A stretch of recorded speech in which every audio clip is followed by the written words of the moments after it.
Last video में हमने देखा था CGPA इन स्कूल लेवल पे कैसे कैलकुलेट करते हैं जब सारे सब्जेक्ट की वेटेज इक्वल होती है, मतलब सब इक्वली वेटेज के होते हैं।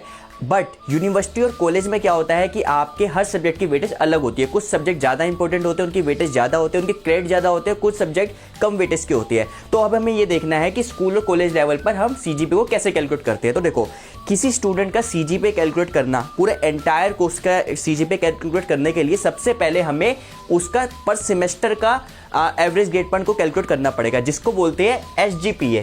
SGPA means semester grade point average. तो सेमेस्टर ग्रेड पॉइंट एवरेज को कैसे कैलकुलेट करना है, तो सबसे पहले हर एक यूनिवर्सिटी का क्या होता है, ग्रेड स्केल अलग होता है।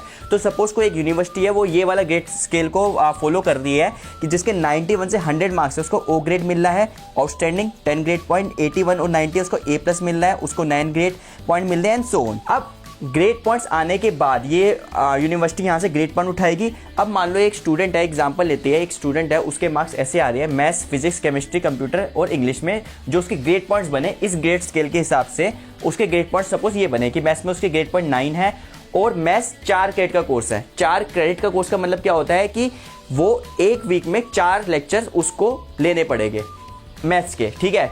फिजिक्स 3 क्रेडिट का कोर्स है, मतलब ये ज़्यादा इंपॉर्टेंट कोर्स है, ये कम इंपॉर्टेंट कोर्स है अगर कंपेयर टू उससे करो। ऐसे केमिस्ट्री आपका 3 क्रेडिट का कोर्स है, उसमें उसके ग्रेड पॉइंट 7 आए, तो हम क्या करेंगे, ये उसके ग्रेड पॉइंट हो गए, ये उसके क्रेडिट्स हो गए, हम उसके ग्रेड पॉइंट और क्रेडिट को मल्टीप्लाई करेंगे, ठीक है।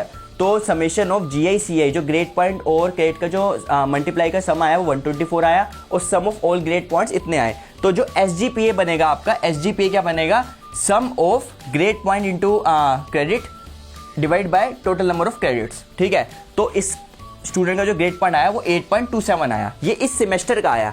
ऐसे ही एक सेमेस्टर में उसका ग्रेड पॉइंट इतना आया, नेक्स्ट सेमेस्टर में दोबारा उसको ग्रेड पॉइंट मिलेगा, SGPA मिलेगा, थर्ड सेमेस्टर में दोबारा मिलेगा। अब मान लो कि उसके सारे के सारे SGPA मिल गए, अब उससे CGPA कैसे निकालते हैं वो देखते हैं। तो सपोज वो 4 सेमेस्टर का कोर्स पढ़ रहा है और उसके जो SGPA आया पर सेमेस्टर का वो ऐसे से आया, सेमेस्टर 1 में उसका SGPA 8.27 आया और वो 15 क्रेडिट का सेमेस्टर था।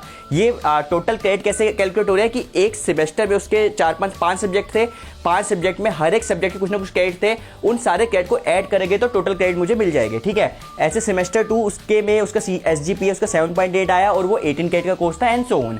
अब हम क्या करेंगे, जो भी SGPA और टोटल नंबर ऑफ क्रेडिट्स को मल्टीप्लाई करेंगे SI इंटू TI, ठीक, उसका फिर सम करना है।